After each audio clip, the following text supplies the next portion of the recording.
and keeping them honest. First up tonight, though, the mosque and the truth. And I'm not talking about the debate over whether it's right or wrong to put an Islamic center with a prayer space 2 blocks away from Ground Zero. As you can see from the protesters, for and against, over the weekend in Lower Manhattan, there's no agreement on that. Instead, tonight, we're focusing on how the facts that we all need to honestly consider the issues are being distorted. We've been here before, and pretty recently as well, when that tape of Shirley Sherrod came out, in which she appeared to be a racist. Now, when you listen to her full remarks, though, it turns out she was saying something more nuanced, something, well, different. In fact, quite the opposite. And today, right-wing blogger Pamela Geller put this up on her website under the headline, Exclusive, Ground Zero Mosque Imam Faisal's Extremism Exposed. She then includes a clip as proof from a Q&A session at a talk in Australia in 2005. It arises, sir, from the fact that from political problems and the history of the politics between the West and the Muslim world. We tend to forget in the West that the United States has more Muslim blood on its hands than Al-Qaeda has on its hands of innocent non-Muslims. You may remember that the U.S.-led sanction against Iraq led to the death of over 500,000 Iraqi children.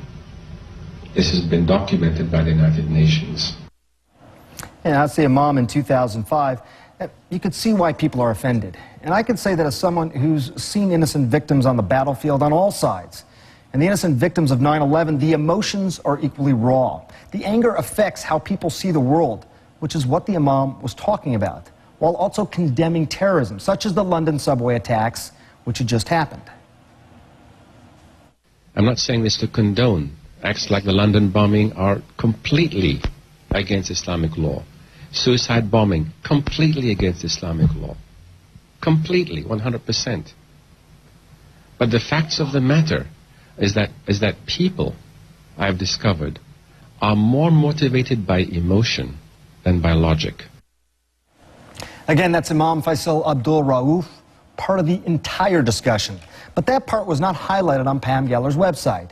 But she did highlight some others. One that she claims shows that the Imam doesn't think Islam needs to change. In fact, he says it needs to get back to its roots about tolerance. She also quotes him using the N-word, which he does, along with Whitey, Hutu, Tutsi, male and female. To show how emotions trump reason, people will find any reason to divide them, which is ironic, because those words, blood on its hands, comparing America to Al-Qaeda, they invite an emotional reaction, which is precisely what the Imam was, and apparently still is, arguing against. Those are the facts, best we can tell. But there are some who say it simply isn't for any of us to pass judgment on who should build a mosque and where they should build it, as long as it's on private property and no laws are broken. New York Mayor Mike Bloomberg, he believes that, and apparently so does Republican Congressman and former presidential candidate Ron Paul. And he joins us now from Clute, Texas. Thanks for joining us, Congressman. Thank you. Good to be with you.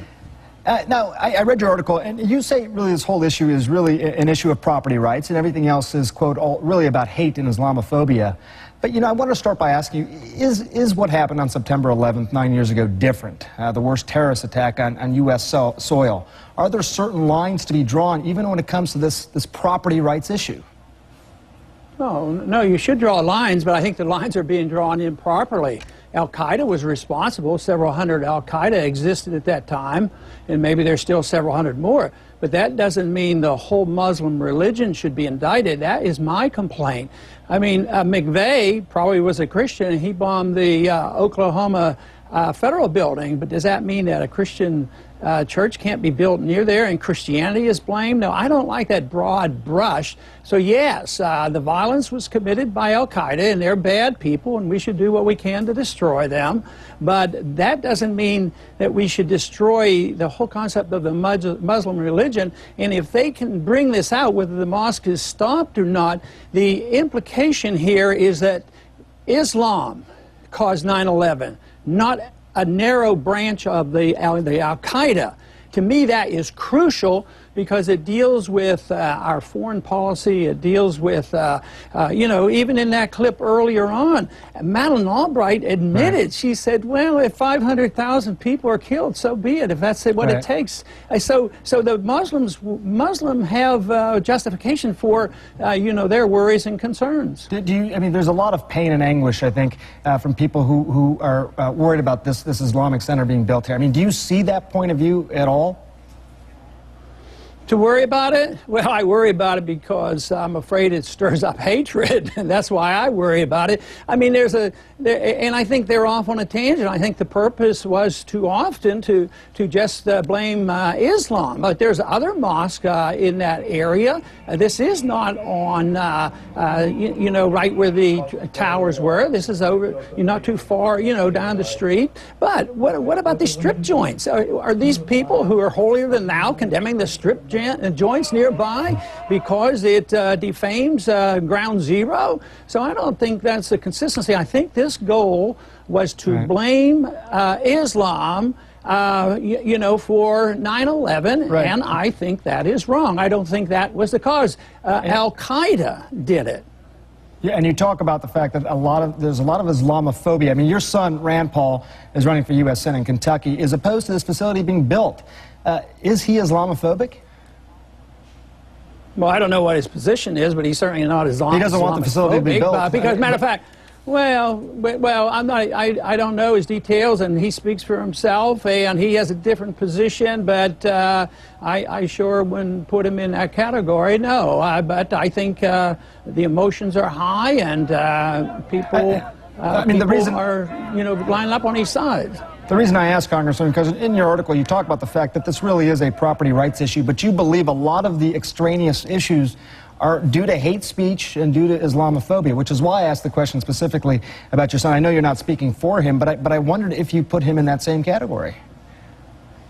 Well, no, I don't put everybody who's a candidate in that same category that might have a reason for it. You have to ask him for his reasons. But no, everybody who's opposing it doesn't even understand the foreign policy or why we're in Iraq and Afghanistan. They don't have this understanding. They don't want to see the connection. My goal is to make the connection for people to understand what's going on and why Al-Qaeda has become so militant and hateful toward us, and why painting Islam with a broad brush makes our problems worse, because we're not narrowing down on the real cause and those who perpetuated 9/11. And if we don't get to that, we can't solve this problem. Let me just ask politically, and not to belabor this point specifically about your son, but he has said President Obama was wrong to weigh in on this controversy, and that he is, quote, a liberal elitist who believes that he knows what's best. That's your son's quote. You and the president seem to be on the same side on this particular issue.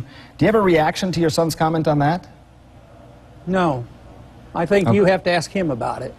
All right. Well, we'll try and talk to him about it as well. But I just wondered if Thanksgiving dinner was if you were gonna get together and talk about it, you give us a little peek behind the curtain there. Obviously, there's a lot to talk about, particularly with this. Well, you're doing sort of what they've been doing on this whole debate, trying to stir up trouble. Well, I think it's a fair question. I mean, it's father and son having pretty diametrically opposed viewpoints on this. I did want to ask you another question about. I don't think so. I don't think that's fair. I don't think they're diametrically opposed. I haven't discussed it with them, so I just can't believe they're diametrically opposed. So, check it out. All right, fair enough. You believe that this Islamic Center should be built, and he doesn't. But before I let you, I did want to ask you about these polls that shows. That isn't even my point. I am totally unconcerned about whether it's built or not built. I'm concerned about why it's just become the issue. That's what I'm concerned about. I'm afraid you didn't quite get my point. Do you think it should be built? My point is saying that I don't care whether it's built or not built. Everybody says it's private property. They should be able to do what they want to do. They've granted that. Once again, the point I'm making is not to blame Islam for 9/11. You have to blame only Al-Qaeda. That is a completely different story than all these innuendos that you're bringing up. I don't think that's part of the question. You have to narrow in, because it has to do with our foreign policy, and that's what I'm dealing with, is the foreign policy. The foreign policy is crucial because that's why we have perpetual war. And I think this is all connected. Not in a way that is consistent conspiratorial, but in a way that is almost, people slip into this. It's real easy for people to get to hating Islam. But to me, that's equivalent to hating Christians because Timothy McVeigh was a Christian. And that I don't like. Nobody should like it. Nobody should like this being painted with a broad brush. It was done to the Jews before, and I don't like it. I like to stick to the facts. I like to talk about the foreign policy and how it's related.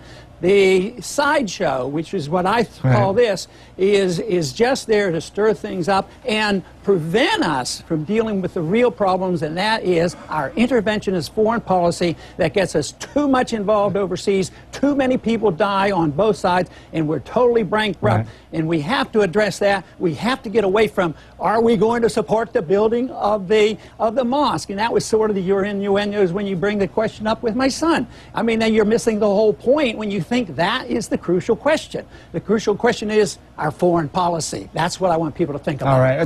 It's a well-written article, Congressman. I enjoyed reading it, and people at home should give it a read as well. We like to stick to the